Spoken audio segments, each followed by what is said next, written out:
Elon, bro, you really out here doing Nazi salutes on day one? Look, I already know a lot of y'all Elon cultist defenders are about to come out and say it's an accident. And maybe it was an accident. But hear me out, guys. There are a lot of racists out there who have accidentally said the N-word or another racial slur in a place they weren't supposed to say it at. Now, although they said it accidentally, that does not mean that person is not racist. Or does it mean it's not a problem that they said it. It just means that that person, when they're around other like-minded individuals like themselves, is so comfortable saying the word that at times Freudian slips happen. Now, I also find it really cute how, in defense of Elon, a lot of you conservatives have all of a sudden become very conscientious about autism spectrum disorder and are even attacking people for having the audacity to criticize Elon because it's not his fault, it's his Asperger's. But as a person who actually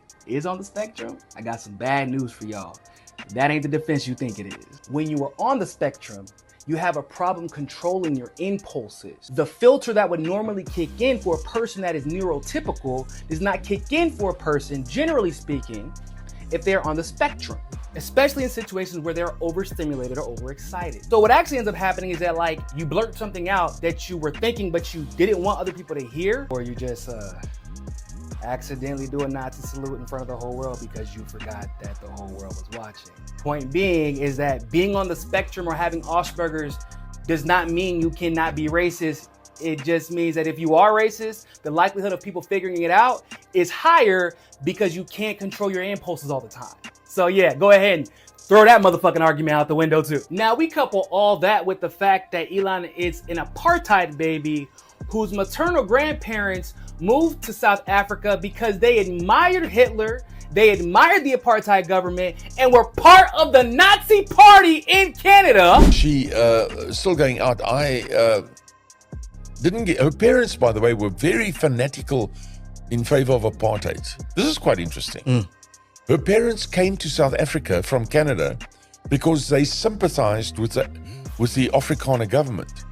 Okay. They used to support Hitler and all that sort of stuff. But they didn't know, obviously, I don't think they knew what the Germans would, the Nazis were doing.